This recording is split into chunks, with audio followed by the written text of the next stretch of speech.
Welcome to Public Forum, a community outreach program produced at North Idaho College on the shores of Lake Coeur d'Alene.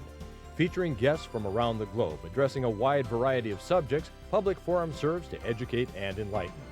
Please join host and moderator, political scientist Tony Stewart, in welcoming today's guest. I welcome you to the 7th program in our series titled Journey Through Time. On these programs, we're using the Chautauqua format to talk to people from the past, individuals portraying these very famous people. On today's journey, we welcome 3 guests to our program. First of all, I would like to welcome Clara Schumann, who lived from 1819 until 1896, and she was a German romantic composer and one of the most famous pianists of her time. Miss Schumann, welcome to the program. Danke. Our second guest is a famous sports personality, Ty Cobb, who lived from 1886 to 1961 and is often listed as the greatest American baseball player ever to perform. Mr. Cobb, welcome to the program. Thank you. And our third guest is not only from the past, but is still alive. We welcome to the program Dolores Huerta, who was born in 1930 and was the co-founder and first vice president emeritus of the United Farm Workers of America. Welcome to the program. Thank you. I'm glad to be here. And as always, I'm pleased to have regular panelist Erna Reinhardt, who is the Director of Public Relations at North Idaho College, and she will start today's questioning with our famous guests from history. Welcome to the show, and it's a great honor to have all of you here today. What a compilation we have, an athlete, a musician, and a social activist. So I want to start with Mr. Cobb because I'm kind of an athletic fan. And I want you to share with our viewers a little bit about how you got started with your baseball career and a couple of the things, the facts that you're most known for. Well, Erna, right? Yes. I started playing baseball when I was young, like any boy. Always a little better than most of the boys, I might say. Started out playing for a little town team, the Royston Reds. Tried out for a little minor league team after that, the Augusta Tourists, and got called up to the big leagues. I don't know, is that you want to know more? Sure. Hell, I'm most proud of my batting average. Between 1910 and 1913, I averaged 400. Now, I averaged 400. I want to say that again. Hell, I hit 410 one year, 420 another year. Stole 96 bases one year. I don't think anyone's ever done that. Hell, they didn't do it until later years. Hell, I stole home 36 times. Now, that's a record never been broken. Excellent. You have a nickname called the Georgia Peach. That's right. Can you share with us how you got that nickname? You know, I think a sports writer, I think it was Grantland Rice, Atlanta Constitution gave me that name. I like it. I like Grantland. He's a good old boy. Great. Okay, next we're going to go to Clara Schumann, our musician today, our pianist, our famous pianist. Share with us a little bit about your younger years, where you grew up, and then how your career started. Well, Erna, I was born in Leipzig, Germany, and when I was 5 years old, my father started formally giving me piano lessons. He and my mother sadly had just parted ways just before my 5th birthday, and for a time I went with my mother just for a few months, but then came back to father. That was the law at the time. And father, I thank him so much. He devoted his life to me, to developing my career as a pianist and as a future piano teacher myself. By the time I was 9 years old, I had my first public performance at the Gewandhaus in Leipzig. And from that time, the performances were frequent in Germany and throughout Europe. Not to brag, but actually by the age of 12, I was quite well known throughout Europe, thanks to Father's unique teaching method. And I might say, too, that my performances, as well as my mother, I forgot to tell you, she was quite a concert pianist herself and singer. And every time my mother performed, it increased my father's reputation. And so for myself as well, the successful performances contributed to his success as well. And so is that You bet. what you were asking for You are married now? to a famous person, but we'll come back to that and Yes. go through that part of your history in a little bit. And next we have Dolores. How do you pronounce your last name? Huerta. Huerta. Very And you are one of the very original organizers of the United Farm Workers Union. Yes, I am. Tell us a little bit about your growing up, where you grew up, and how you got started in your social activism. Well, I was in the San Joaquin Valley in California, so I was in a very agriculturally rich area, so I was used to being with lots of farms and lots of farm workers. And I started as a teacher. I wanted to teach, but I just couldn't stand seeing those children coming in, the farm worker children. They'd come in with no shoes and hungry, and I thought, you know, if I could organize the farm workers, I could do more for their children than by trying to teach the little children. So I quit my job, gave up my teaching career, and gave up my paycheck along with it, and started in with something called the Community Service Organization, which was kind of a grassroots organization back then.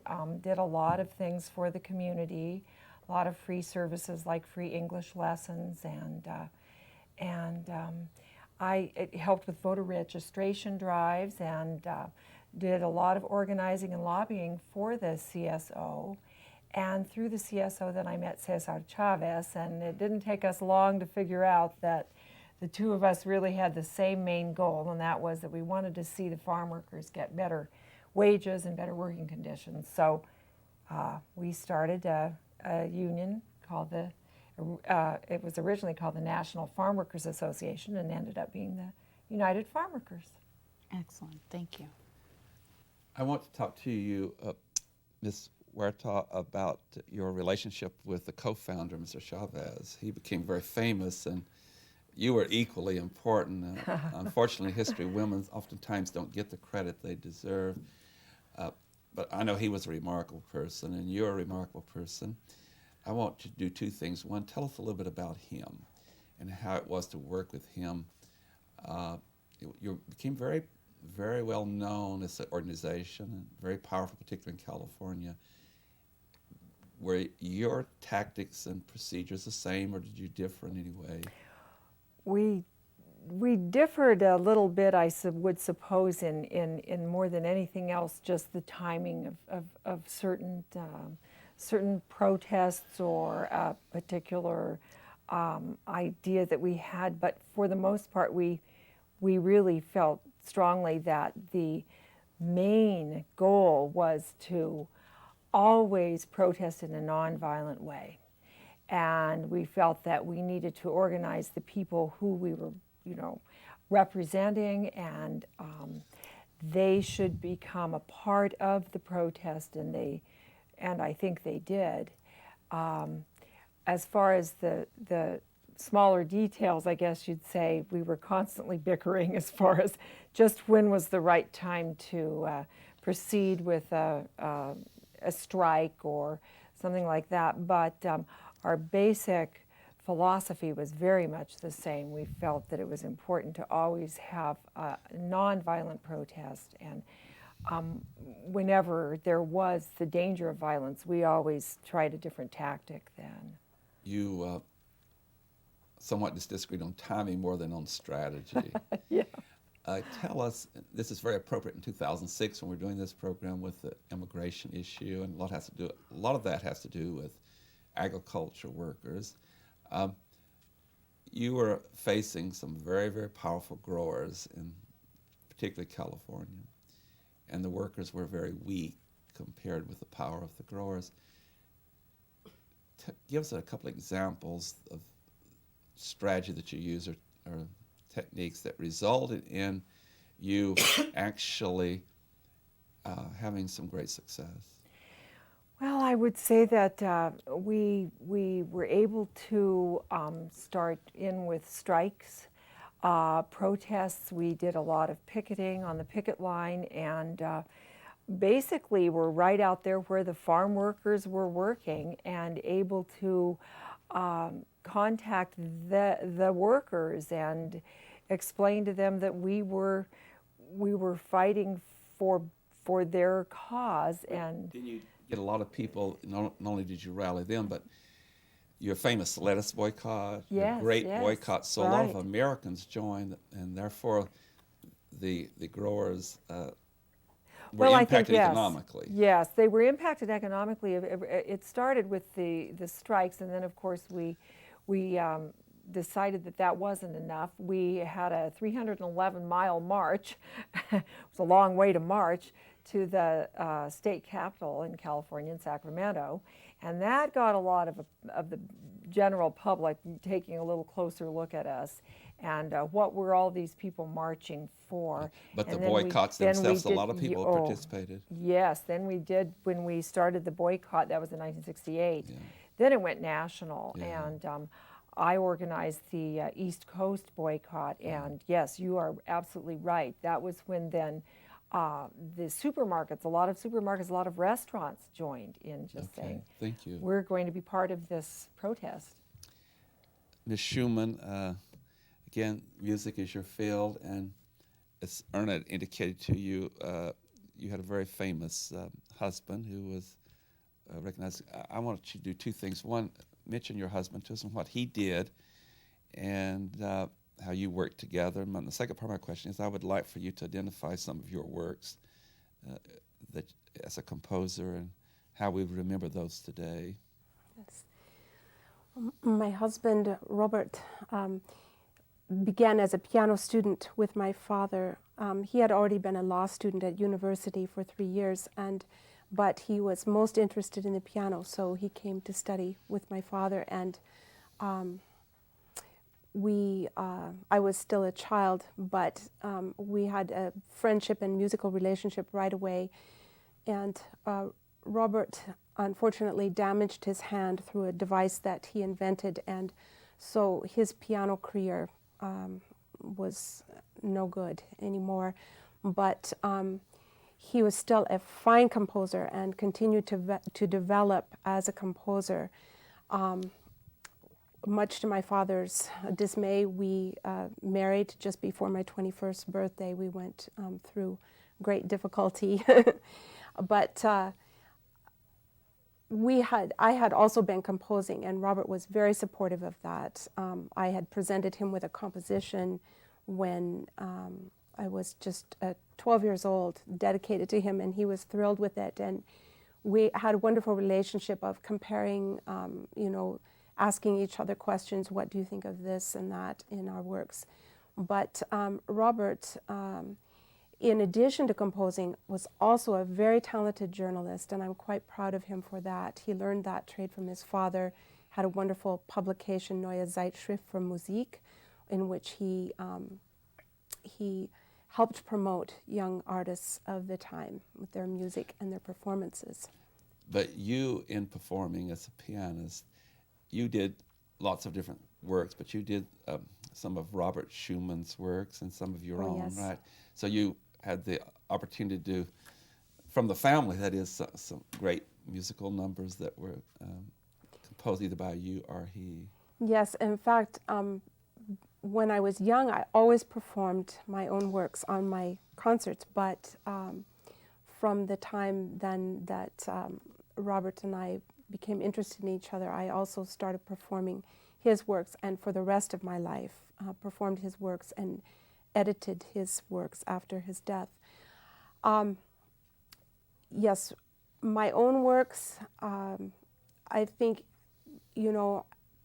definitely I was influenced by my relationship with Robert and have felt that his gift was greater, so it limited my output. But I am most pleased with my theme and variations that are based on Robert's theme. It's, I believe, the best example of my compositional abilities, and because he has my heart always, we in this composition are joined together. I also have a piano concerto that I'm proud of.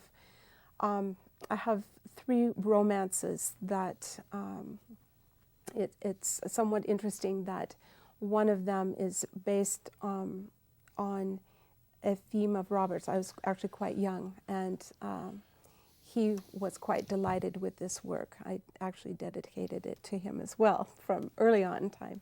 So. Well, we had the privilege of, when you performed during the, what we call the Popcorn Forum series, you performed with such beautiful artistic talents, and we Thank really, you.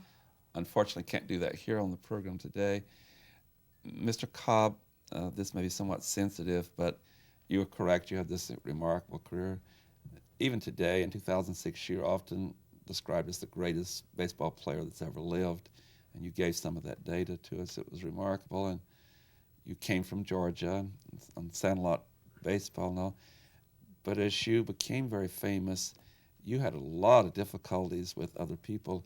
In fact, didn't you keep a little black book? And would you share with us why you didn't? There weren't many people you liked, and weren't you at times violent? You're right, Tony. That's a sensitive question. Yeah, I kept a book. I kept a book called the Summer Bitch Book. I felt a lot of people had wronged me in my career, and I wanted to keep track of all those people, starting with Ban Johnson, the American League president, right off. It was the first one in my book. But I think I'd been wronged all through my career, and I wanted to keep track of all those people. I don't want to forget who had done me wrong, but I remembered who'd done me right, too. So, yeah. So you had friends, too. There was an incident in which I believe you engaged in a confrontation with a fan, and if I remember correctly, you were suspended, but your whole team got behind you. Would you tell us that story? Well, it happened up in Yankee Stadium. Claude Luca was the fan. Now, I'm out playing in field, and he's mouthing off the whole time, calling me names. When you're a Southerner, and you're a Southerner, you don't like to hear those kind of names. And he keeps on going inning after inning. So finally, like any good Southerner, I went in, I put a stop to him. Hell, I beat him up. I tell you, my fans were upset about it, but my teammates were behind me. They suspended me. But my teammate says, hey, we're not going to play unless you reinstate Ty Cobb. I would like to have thought that they loved me for that, but hell, I was batting .400. They didn't want me out of the lineup. They wanted to win. They wanted to win. But yeah. Thank you. Erna Reinhardt. Dolores, we're going to go back to you because you did so much good work with all of your social activism. I'm curious how the work that you did coincided with what else was going on with the 60s, because of the 60s, as we look back at that time, it was a very tumultuous time, and there was a lot going on politically, and you were very active in what was happening with our agricultural workers. But could you, as that was going on, give us a little bit of a overlay of how that was maybe interacting with some of the other things that were going on?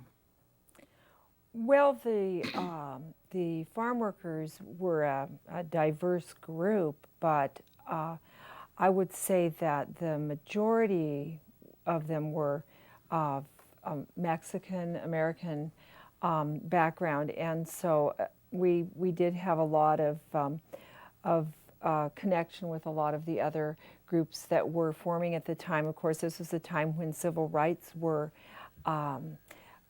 really big, and all the minorities were standing up and speaking for their rights. We felt that we needed to be a voice for the farm workers because they were perhaps a little less politically adept, I guess you might say. And but yes, there was a lot of at that time, a lot of sensitivity to the various minorities and their rights and privileges.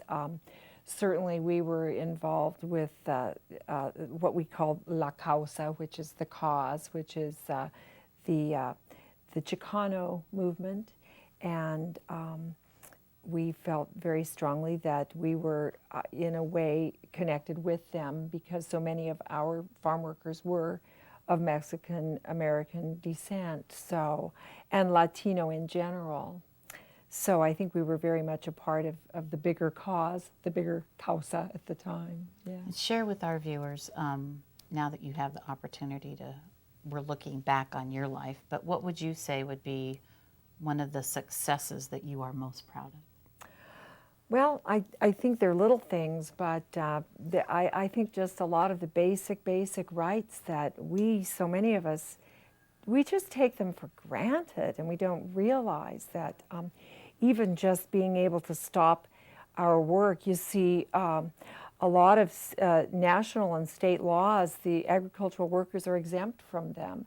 So even a meal break or a rest break, they are exempt from completely. And we've been able to just recently start in California a regulation that requires the employer to allow the farm worker to take a rest and get out of the sun.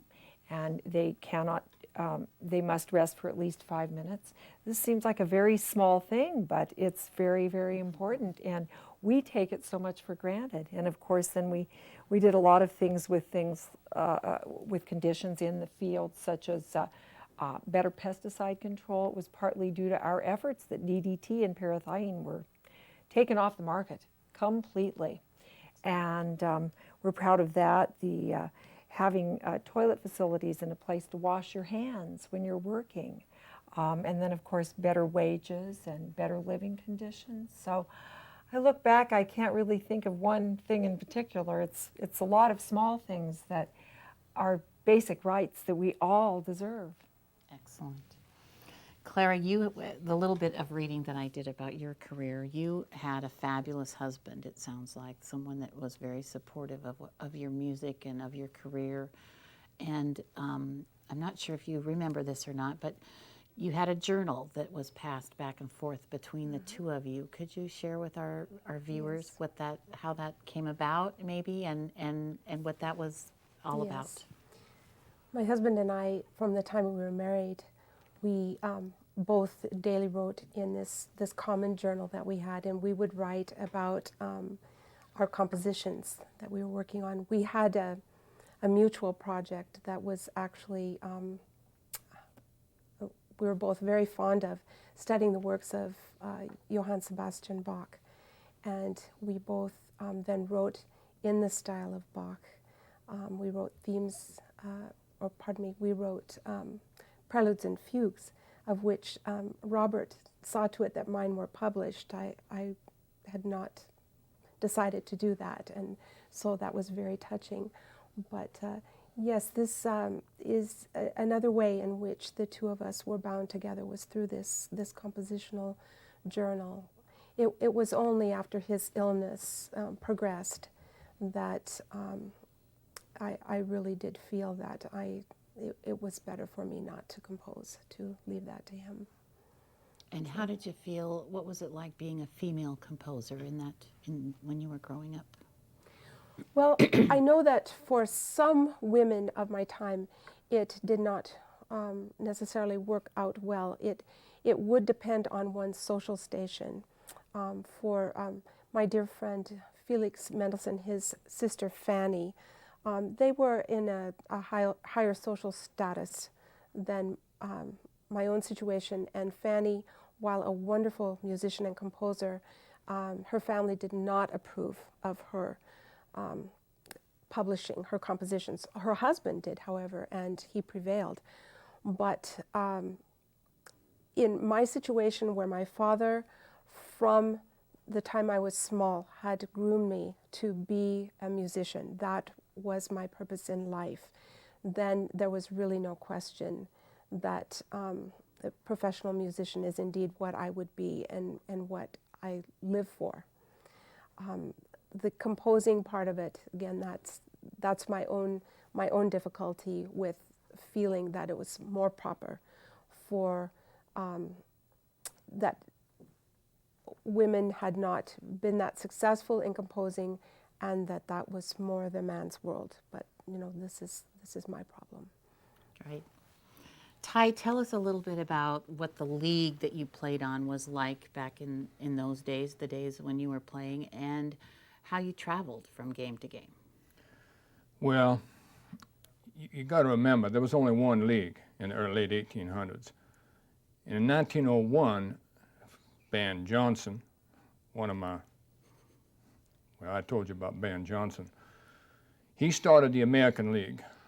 And just like you see today, they got someone to jump from the National League over to the American League. Larry Lazawe was the first one to do it, Cincinnati. He came over to the American League, and they brought a bunch of teams in. Detroit was one of them. And so when Detroit called me up in about 5 years, that was part of the American League. It just started, 4 or 5 years ago. And wasn't long after that, we got a World Series. And that's how things were. How did you negotiate your pay? Well, you asked me about traveling. Oh, yeah. Sorry.